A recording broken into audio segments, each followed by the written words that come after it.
ndi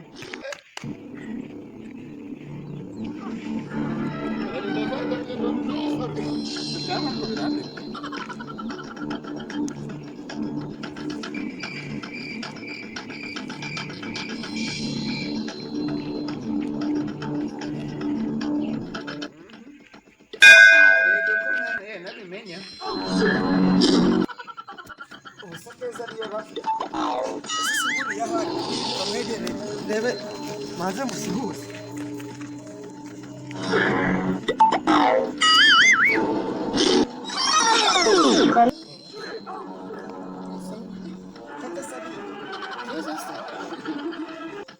Keza ntawe ariko nanjye wanteretse. She what? Oya ariko naragiye Keza ntabwo ari we kibazo buriya.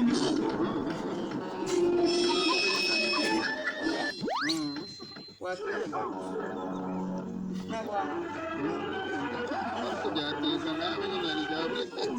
Uriko nkora ku mabere. Wakwihanganye se sha. Uriko nkora ku mabere se. Birahiga twega abakiri bazima.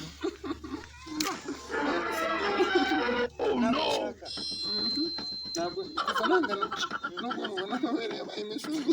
Yesu! None ugatubwe se ko wanze. Nyine biratera. Ndetse twakora iki? Twakora iki? Nyine. Amafaranga se warayabuze?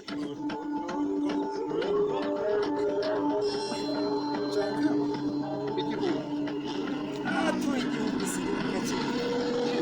Ese ukuntu risa na byo. Ubuse none utangiye kugira isoni ungana gutya. Nyine. So ubundi ushaka kugera kuri iyi ngingo. Bagashaka kuba twiganirira nyine. Ariko nakwikunda. Yego.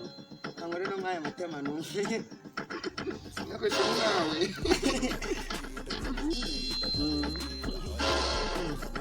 Ibise ni ibi ni utwoya sha yewe ndetse ko ari byinshi sha utwoya bura mu muryango wacu twese tugira utwoya Keza ko nabonye afite two hasi gusa Keza se nyine njye nagize twishwe andi mukuru Shuri gutwika pe sha none se hano tukorewe sha kono wamusha Sinakumenya turere tugenda tugwa kubera ko nshaje. Tuwana fano ko kujyana hari. Ushaka bana gusezera. Bari tukigendera. Wowe uzagaruka kunsaba iwacu. Ndebo ndamenye uzagaruka saba ababyeyi. Zayabarya. Uzagaruka nzabiki. Umusore ewana uzabona ku bwanwa akabona rugore.